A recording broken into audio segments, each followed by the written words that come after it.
बिहार में बिजली की रोशनी जिसको दिखाई नहीं पड़ता हो और आज भी लालटेन लेकर लोगों को लालटेन के युग में ले जाने का प्रयास करता हो, तो सोच सकते हैं कि वह दल, वैसा प्रतिपक्ष कहां का बिहार का विकास की बात करता है।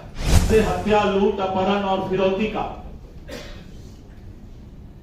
प्रदेश, इस बिहार का नाम इस चारों चीज से जाना जाता था। आज बिहार का पहचान नीतीश कुमार जी के नेतृत्व में बदला है। जो भी आपको वादा है वो नीतीश कुमार की सरकार ही पूरा करेगी। ऐसे लोग कभी पूरा नहीं करेंगे जो सिर्फ गाल बजाने का काम करते हैं, उनको कभी जनता सत्ता में नहीं लाएगी। जनता जाए भाड़ में, नीतीश कुमार कुर्सी के जुगाड़ में। जी हाँ, जब नेता प्रतिपक्ष तेजस्वी यादव ने कल युवा चौपाल से ये हुंकार भरी थी तो बिहार की राजनीति की सरगर्मी बढ़ना तय था। नमस्कार, मैं उफालक सिंह और आप देखना शुरू कर चुके हैं आगाज एक्सप्रेस। अब बात कर रहे हैं बिहार की सरगर्मी की, तो बीजेपी कार्यालय में आज हम उपस्थित हैं, जहां पर निर्वाचित दोबारा चुने गए प्रदेश अध्यक्ष दिलीप जायसवाल ने एक महत्वपूर्ण प्रेस वार्ता करते हुए साथ ही में क्या कुछ नेता प्रतिपक्ष पर करारा प्रहार करते हुए नजर आ रहे हैं और क्या कहना है उनका, किस तरीके से विपक्ष को लपेटे में लिया। आइए सीधा पहले उन्हीं से जानते हैं। संभाग का प्रभारी था भूपेश बघेल ने पूरे छत्तीसगढ़ में मुफ्त बांटने का घोषणा करीब 26 घोषणा किया था। इन्होंने तो दो तीन ही लिखते हैं। मैं जब गया छत्तीसगढ़ में तो मैंने सोचा भाई भूपेश बघेल ने तो पूरा बजट से ज्यादा मुफ्त घोषणा ही कर दिया। लेकिन जब हम लोगों ने कहा कि मोदी की गारंटी पर विश्वास करें, तो छत्तीसगढ़ की जनता ने मोदी की गारंटी पर विश्वास करके 2/3 बहुमत से सरकार कांग्रेस को हटा करके बनाया था। उसी तरह दिल्ली में गुरु गुड़ चेला चीनी और अरविंद केजरीवाल ने जिस तरह दिल्ली में भी मुफ्त बांटने का एक दुकानदारी चलाया था, आपने देखा उसका क्या हालात हुआ। बिहार में मैं आज इस प्रेस की बात माध्यम से ये बताना चाहता हूं कि जो वो मुफ्त की बातें कर रही है वही एनडीए सम्मान के साथ देने की बात करेगी। क्या चीज? और तीसरी बातें आज मैं प्रेस के माध्यम से आपको बताना चाहता हूं कि भारतीय जनता पार्टी का संगठन महापर्व समाप्त हुआ है और हम करीब 60 लाख प्राथमिक सदस्य बनाए हैं। और पहले हमारा 1137 मंडल यानी प्रखंड का जो पार्ट होता है वो 1137 था। हमने अपने अध्यक्षीय काल में स्पैन ऑफ मैनेजमेंट को और गांव-गांव तक पहुंचाने के लिए, जिससे कि हम बूथ कमेटी को और मजबूत कर सके, क्योंकि बूथ जीता चुनाव जीता, अंतिम हमारा इकाई बूथ होता है। इसलिए हमने मंडल को बढ़ाकर 1422 मंडल हमने कर दिया। और जिला हमारा संगठन का जिला 46 था पहले, और 38 प्रशासनिक जिला और पुलिस जिला इसके अलावा है। लेकिन हमारा 45 पहले संगठन का जिला था और हमने उसको संगठन का जिला बढ़ा करके 52 जिला कर दिया। और हमें अब 52 जिला के माध्यम से 52 जिला माध्यम से हम संगठन को नीचे तक ले जाएंगे। और इतना ही नहीं, हमारे करीब 1.5 लाख सक्रिय सदस्य बने हैं जो हमारे की मेंबर हैं, और वैसे लोगों का हमने फौज तैयार किया है। और मित्रों, इसी कार्यकर्ताओं के भरोसे से मैंने जिस दिन मेरा विधिवत घोषणा हुआ तो हमने कहा कि इस देश के अंदर 2 सेना है, 2 फौज है। एक फौज है, एक सेना है जो देश के सीमा की सुरक्षा करता है। प्रतिपक्ष के लोग भी कान खोलकर सुन लें। और दूसरी सेना है इस देश की विचारधारा, संस्कृति, विरासत को बचाने के लिए जो फौज तैयार है उसे भारतीय जनता पार्टी का कार्यकर्ता कहते हैं। और इसलिए हमने भारतीय जनता पार्टी के कार्यकर्ता को कहा कि आप दूसरी सेना है इस देश के, जो इस देश के विचारधारा, संस्कृति और विरासत को बचाने का काम करेंगे। और उसी सेना के साथ, उसी कार्यकर्ता के साथ, मजबूती के साथ, सकारात्मक ऊर्जा के साथ माहौल बदल गया है। आपने देखा होगा बापू सभागार में भारतीय जनता पार्टी के कार्यकर्ताओं का जोश। प्रतिपक्ष में भी चर्चा चल रहा था कि भाई अध्यक्ष का ताजपोशी है, ये तो पूरा फौज लेके आता है। हमारे कार्यकर्ता के अंदर एक सकारात्मक जोश आया है, जो जोश आने वाले बिहार को, विकसित बिहार को और यहां की संस्कृति विरासत की पहचान को बचाने के लिए हम आगे निकल चुके हैं। और हमने कार्यकर्ताओं को कह दिया है कि अब कोई भी मुख्यालय यानी पटना जिला या प्रखंड में दिखाई नहीं पड़ेगा। सभी हमारे नेता अब चलो गांव की ओर, चलो बूथ की ओर, इस नारा के साथ हम जो है अब राजनीति शुरुआत करने जा रहे हैं। इसलिए मैं आप लोगों को धन्यवाद देता हूं और मैं इस बात को दोहराना नहीं चाहता कि जिस तरह से प्रतिपक्ष ने जो है अपने पुराने भविष्य को बिहार की जनता कभी भूल नहीं सकती है और जिस तरह से बिहार के अंदर का माहौल था उसको कभी बिहार की जनता भूल नहीं सकती। दोहराने पर वो बोलते हैं कि जंगल राज की बात की जा रही। मैं जंगल राज की बात नहीं करता,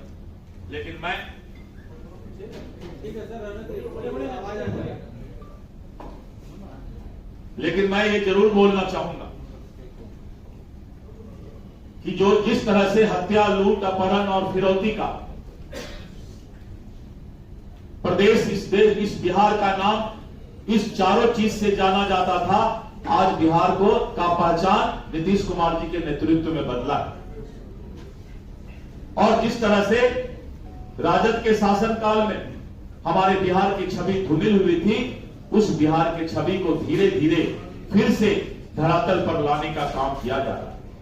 जिस राज्य में माता जानकी के आदर्शों से नारी गरिमा का पाठ पढ़ाया, वहां महिलाओं का घर से निकलना मुश्किल था, नीतीश कुमार जी के नेतृत्व में उसमें भी बदलाव आया।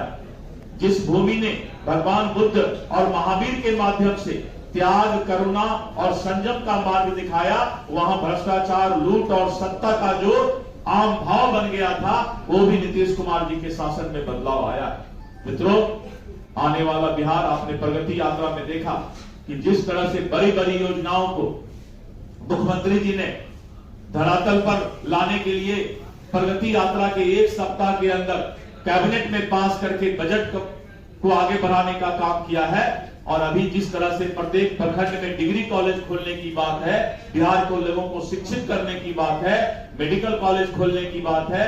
और बिहार के अंदर जब मैं पटना में पहले देखा करता था तो नीतीश कुमार का बिजली का युग ही जनता को पसंद है। और अगर इसमें जिनका उम्र 35-40 वर्ष से ज्यादा होगा उनको याद होगा कि पहले हम लोग बिजली का घर में इंतजार करते थे। पटना के अलावा, पटना में भी स्थिति खराब थी, लेकिन पटना के अलावा अगर अन्य जिला के लोगों से पूछते तो मुश्किल से 6 या 8 घंटा बिजली आता। तो जब बिहार में बिजली की रोशनी जिसको दिखाई नहीं पड़ता हो और आज भी लालटेन लेकर लोगों को लालटेन के युग में ले जाने का प्रयास करता हो, तो सोच सकते हैं कि वह दल, वैसा प्रतिपक्ष कहां का बिहार का विकास की बात करता है। राजनीति में मर्यादा पार करके उम्र के ऊपर भी टीका टिप्पणी की बात करने की आती है। वो भूल जाते हैं कि सभी इंसान को एक ना एक दिन उसी उम्र में आना है। और ये भी भूल जाते हैं कि दुनिया का सबसे विकसित देश अमेरिका और वहां का राष्ट्रपति के उम्र का शायद उनको पता नहीं। उम्र का अनुभव, उम्र का तकाजा देश को आगे ले जाने का काम करता है। लेकिन कल आपने देखा कि किस तरह की मर्यादा विहीन बातें उन्होंने माननीय नीतीश कुमार जी के बारे में कहा। उनको पता करना चाहिए कि अमेरिका के राष्ट्रपति का उम्र क्या है, चीन के प्रधानमंत्री और राष्ट्रपति का उम्र क्या है, रशिया को चलाने वाले का उम्र क्या है। इस देश के जितने महत्वपूर्ण विकसित देश है उनके राष्ट्रीय अध्यक्ष का उम्र क्या है, यह भी तो पता करना चाहिए। गाल बजाने का काम, जाहिल की तरह बात करने का काम, उससे राजनीति नहीं चलने वाला है। राजनीति में आपको किसी एक मुद्दा पर स्थिर होना होगा। क्या हुआ? अपराध, बेरोजगार, उससे आप नीतीश कुमार जी के सरकार को, एनडीए के सरकार को बदनाम नहीं कर पाए, तो अब आप अरविंद केजरीवाल का चेला बनने के चक्कर में मुफ्त बांटने की बात कर रहे हैं। मैं आज इस प्रेस के माध्यम से बिहार के आम जनता को बताना चाहता हूं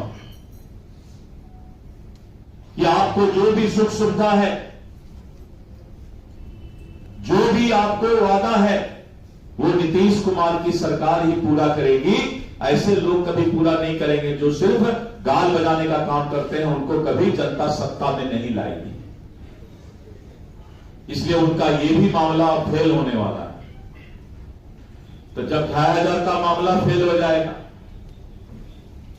जब गैस का मामला फेल हो जाएगा, और अपराध बेरोजगार तो पहले फेल हो गया, विकास की बात कर नहीं सकते हैं, तो कोई नया मुद्दा ढूंढने का प्रयास करें। मैं 3-4 महीने का समय उनको दे रहा हूं, क्योंकि आपका अभी तक का मुद्दा का लंबा हथियार एनडीए ने तैयार करके रखा है।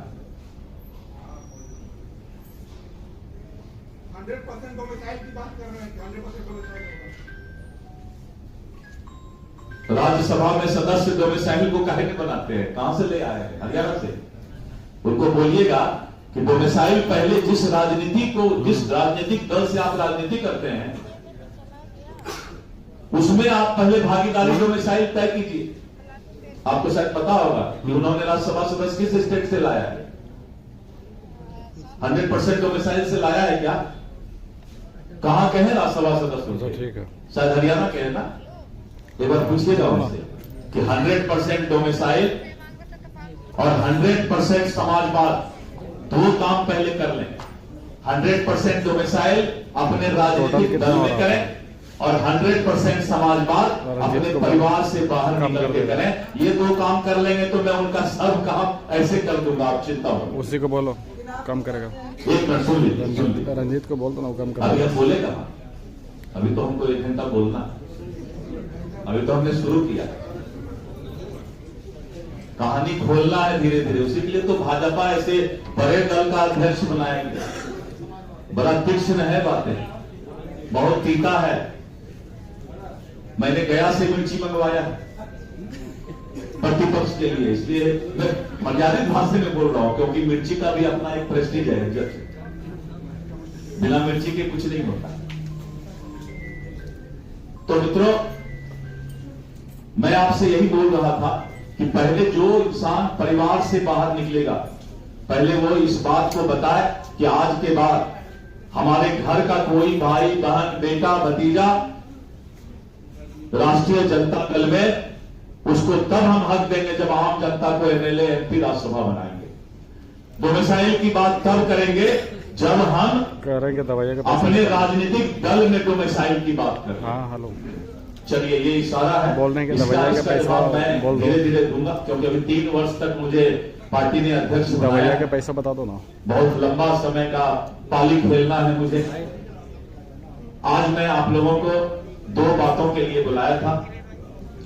पहला तो ये कि मैं आप सभी पत्रकार बंधु को धन्यवाद देना चाहता हूं कि हम जैसे पिछड़े लोगों का भी याद रखिएगा, ख्याल रखिएगा। हेलो, करेंगे वो दवाइयाँ मुझे का पैसा लंबा बता पाली खेलना है अभी, तो प्रेस दो। ना मीडिया मम्मी में ही देंगे।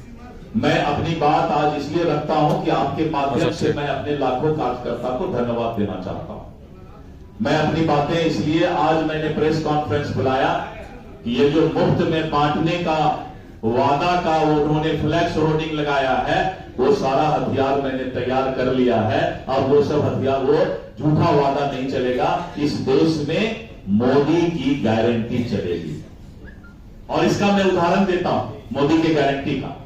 जैसा कि आपने देखा और सुना, साफ तौर पे दिलीप जायसवाल का कहना था कि लालटेन का युग जा चुका है, बिजली के युग की तरफ जनता बढ़ चुकी है। लालटेन को जनता नहीं अपनाने जा रही है। और साथ ही साथ में नेता प्रतिपक्ष ने कल जो आयोजन किया था उस पर भी करारा प्रहार करते हुए नजर आ रहे हैं दिलीप जायसवाल। और साथ में कह दिया है कि जितनी भी घोषणाएं करने हैं, जनता को भ्रमित करने का जो काम है वो विपक्ष बखूबी कर रही है, पर बिहार की जनता इस बार भ्रमित होने नहीं जा रही है। उन्हें पता है कि उनके हक में कौन काम करते हुए आया है। और एनडीए सरकार आगे कई ऐसी योजनाएं निकालने जा रही है जिसके कारण बिहार की जनता का विकास होगा और भविष्य में सुधार होगा। जुड़े रहे हमारे साथ, देखते रहे आगाज एक्सप्रेस। धन्यवाद।